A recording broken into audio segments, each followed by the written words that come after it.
suis le docteur Marie Jourdan, dermatologue spécialisée en dermatologie esthétique et correctrice.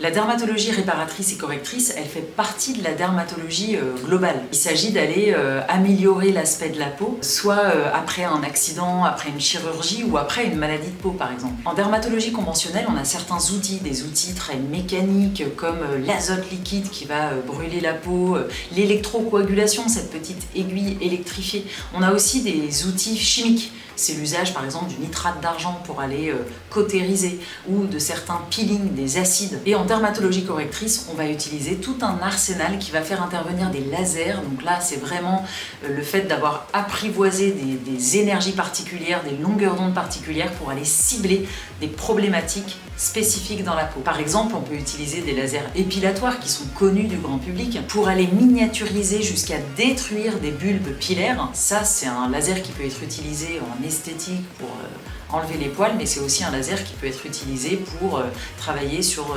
des patientes qui ont des troubles hormonaux ou après une greffe de peau, on se retrouve avec des poils à un endroit où on n'était pas censé en avoir. Il y a aussi l'usage des lasers vasculaires qui vont cibler toutes les lésions rouges sur la peau. Les lésions rouges, ça va être des petits vaisseaux disgracieux, de la coupe rose, mais c'est aussi des taches de naissance, des angioplans. La catégorie des lasers pigmentaires, on l'utilise pour enlever des petites taches de soleil, on l'utilise aussi pour enlever des tatouages, mais on peut aussi l'utiliser pour enlever des taches de naissance, des taches café au lait qui dérangent. Et enfin, la catégorie des lasers fractionnés, qui sont des lasers qui vont remodeler un petit peu le derme. Ils sont utilisés pour améliorer les rides en esthétique, mais c'est aussi des lasers qu'on utilise pour réparer les cicatrices, pour assouplir des cicatrices de brûlure par exemple. Donc la dermatologie réparatrice et correctrice, c'est l'utilisation de tout un arsenal thérapeutique plus ou moins empirique ou alors ultra moderne pour améliorer l'apparence de la peau et la qualité de vie du patient.